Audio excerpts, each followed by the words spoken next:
Rappelle le repas le plus important pour bien gérer une journée de jeûne pendant le mois du Ramadan, c'est le repas du matin. Exactement. On commet tous l'erreur de croire que c'est le repas du soir, on va se blinder, on va manger.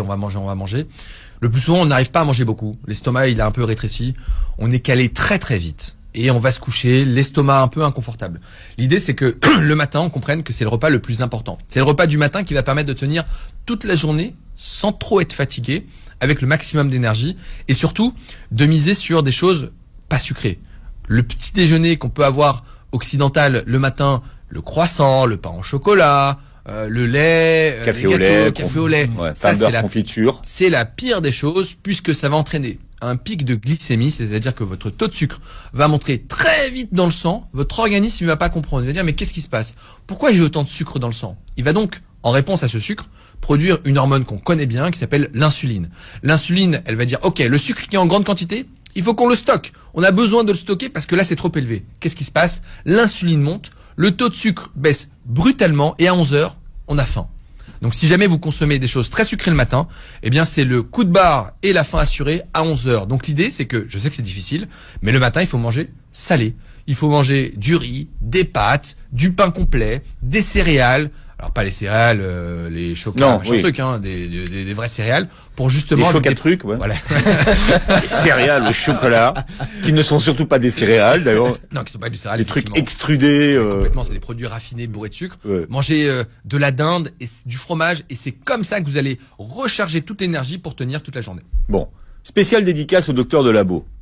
Ah oui. Voilà. Ouais, c'est le référent à la matière. Il a écrit un très bon livre d'ailleurs sur ça. Comment jeûner en période de Ramadan lorsqu'il fait chaud en particulier. Je vous le recommande vraiment. C'est un très bon livre. Voilà, il faut le dire. Hein, le doc qui me une question d'hydratation en fait, qui pourrait justement expliquer les migraines de ce début de mois de Ramadan. Il y a plein de facteurs déclenchants, à la fois des maux de tête et de la migraine. Lorsque vous ne buvez pas suffisamment, eh bien vous êtes déshydraté et un des signes de déshydratation, c'est les maux de tête. Donc si jamais vous ne consommez pas de café, que vous n'êtes pas migraineux et que vous ne comprenez pas pourquoi à 17-18 heures vous avez très mal à la tête alors que vous avez plutôt bien dormi, c'est que vous manquez d'eau. Évidemment, il faut se rattraper le soir et miser sur l'hydratation sous toutes ses formes. L'hydratation, ça passe par de la soupe. On oublie que boire, c'est pas que de l'eau. Ça peut être boire un bouillon, une shorba, ce que vous voulez. Il y a déjà de l'hydratation. C'est boire de l'eau, pas de l'eau gazeuse, pétillante, sucrée. On évite les sodas, c'est pas de l'eau de toute façon. C'est pas de l'eau. On va se déshydrater, on va se charger en sucre de façon inadaptée.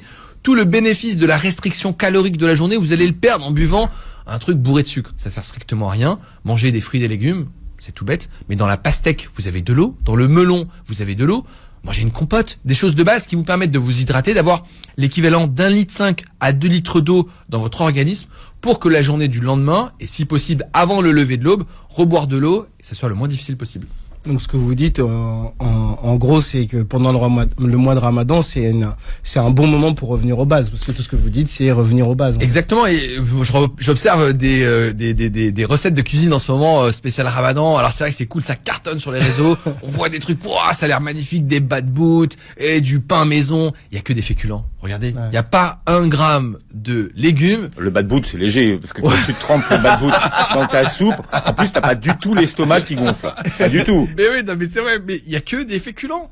Manger des fruits et des légumes, c'est pas interdit. Et on va se rendre compte dans quelques jours qu'à force de manger des féculents, eh bien on est constipé. On a mal au ventre. On a du reflux. Et on flatule en plus. Et pourquoi? Parce qu'on mange très vite. On oublie que le début de la digestion commence par la mastication. C'est vrai que c'est le soir, on a très faim, on va manger très vite. Or, lorsque vous ne mâchez pas correctement les aliments, lorsque vous avalez, vous engloutissez de façon très rapide, vous allez donner à votre estomac et à votre tube digestif une charge supplémentaire pour la digestion. Dans le ventre, ça va fermenter, ça va produire des gaz, des ballonnements et de l'inconfort. Donc, on prend son temps pour manger. On mange doucement, en famille, on partage les repas pour ceux qui peuvent, et puis on prend le temps de mastiquer. C'est le début de la digestion. Vous qui n'êtes pas un anti-paracétamol, vous expliquez que finalement le paracétamol sur la migraine, ça ne sert à rien. Ben non, ça marche pas le paracétamol, c'est pas le traitement de la migraine. Si jamais vous avez des maux de tête qui passent avec du paracétamol, eh bien c'est que vous n'avez pas de migraine. C'est que vous avez juste des maux de tête. Bon, et peut-être qu'il y a l'effet placebo du paracétamol et que vous êtes juste un peu fatigué. Le vrai migraineux, celui qui a ces maux de tête dont on a parlé tout à l'heure, il doit prendre des anti-inflammatoires. Advil, ibuprofène, aspirine, kétoprophène, prophénide, il y en a plein. Et c'est ces médicaments-là qui soulagent la migraine à prendre le plus tôt possible, dans l'heure du début des maux de tête, puisque au-delà, ça ne marche pas, la migraine est installée, et à ce moment-là, c'est l'enfer.